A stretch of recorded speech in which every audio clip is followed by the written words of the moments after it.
সকালবেলা আমরা সবাই এসছি এখানে। আমরা পৌঁছেছি তখন কটা, এই 6:45 এরকম বাজে। আমি যখন এসছি তখন এসে দেখছি স্পটে এইখানটা বাইকটা দাঁড়িয়ে রয়েছে, তার উপরে কাটা কোপানো, কিছু দিয়ে ধারালো অস্ত্র দিয়ে কোপানো হয়েছে। রক্তমাখা ছিল বাইকটা, আর একটু সামনে বডিটা পড়েছিল ওখানটা, বিভৎস অবস্থায়। আমাদের এখানকার পাড়ার নিজের ভাই আমাদের। তো এরকম বিভৎস অবস্থা এর আগে আমাদের এই অঞ্চলে কোনো দিন হয়নি। শান্ত পরিবেশ, সবাই মানে একটা আতঙ্কের মধ্যে রয়েছে যে এরকম জিনিসটা আমাদের এরিয়া হলো কি করে। তো হ্যাঁ, হাতটা কাটা ছিল, একটা টুকরো পড়েছিল পাশে, আমরা চিনতে পারছিলাম না। তো পরিবারের অবস্থাও খুবই খারাপ, একটা ছোট বাচ্চা আছে। সেই দিক থেকে পাড়ার সবাই চাইছে এটা তদন্ত হোক, হয়ে আমরা যেন জানতে পারি যে একটা প্রাণ, একটা ছোট প্রাণ, আমার থেকেও বয়সে ছোট ভাইটা কি করে কেউ এরকম নৃশংসভাবে শেষ করতে পারে, এটা আমরা ভাবতে পারছি না। তো তদন্ত চলছে, সবাই স্যাররা এসছেন, সব ব্যবস্থা দেখছেন চারিদিকটা। আমার নাম সোমা বৈদ্য।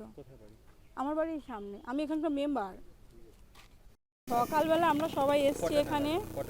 আমরা পৌঁছেছি তখন কটা, এই 6:45 এরকম বাজে। আমি যখন এসছি তখন এসে দেখছি স্পটে এইখানটা বাইকটা দাঁড়িয়ে রয়েছে, তার উপরে কাটা কোপানো, কিছু দিয়ে ধারালো অস্ত্র দিয়ে কোপানো হয়েছে। রক্তমাখা ছিল বাইকটা, আর একটু সামনে বডিটা পড়েছিল ওখানটা, বিভৎস অবস্থায়। আমাদের এখানকার পাড়ার নিজের ভাই আমাদের। তো এরকম বিভৎস অবস্থা এর আগে আমাদের এই অঞ্চলে কোনো দিন হয়নি। শান্ত পরিবেশ, সবাই মানে একটা আতঙ্কের মধ্যে রয়েছে যে এরকম জিনিসটা আমাদের এরিয়া হলো কি করে। তো হ্যাঁ, হাতটা কাটা ছিল, একটা টুকরো পড়েছিল পাশে, আমরা চিনতে পারছিলাম না। তো পরিবারের অবস্থাও খুবই খারাপ, একটা ছোট বাচ্চা আছে। সেই দিক থেকে পাড়ার সবাই চাইছে এটা তদন্ত হোক, হয়ে আমরা যেন জানতে পারি যে একটা প্রাণ, একটা ছোট প্রাণ, আমার থেকেও বয়সে ছোট ভাইটা কি করে কেউ এরকম নৃশংসভাবে শেষ করতে পারে, এটা আমরা ভাবতে পারছি না। তো তদন্ত চলছে, সবাই স্যাররা এসছেন, সব ব্যবস্থা দেখছেন চারিদিকটা। আমার নাম সোমা বৈদ্য। আমার বাড়ির সামনে, আমি এখানকার মেম্বার।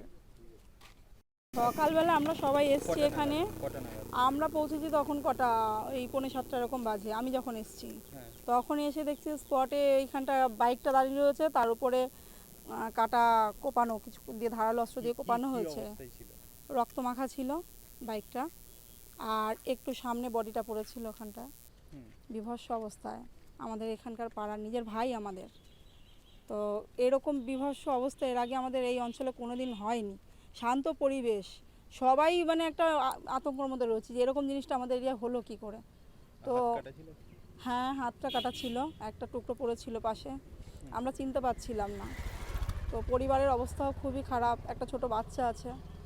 সেই দিক থেকে পাড়ার সবাই চাইছে এটা তদন্ত হোক, হয়ে আমরা যেন জানতে পারি যে একটা প্রাণ, একটা ছোট প্রাণ, আমার থেকেও বয়সে ছোট ভাইটা কি করে কেউ এরকম নৃশংসভাবে শেষ করতে পারে, এটা আমরা ভাবতে পারছি না।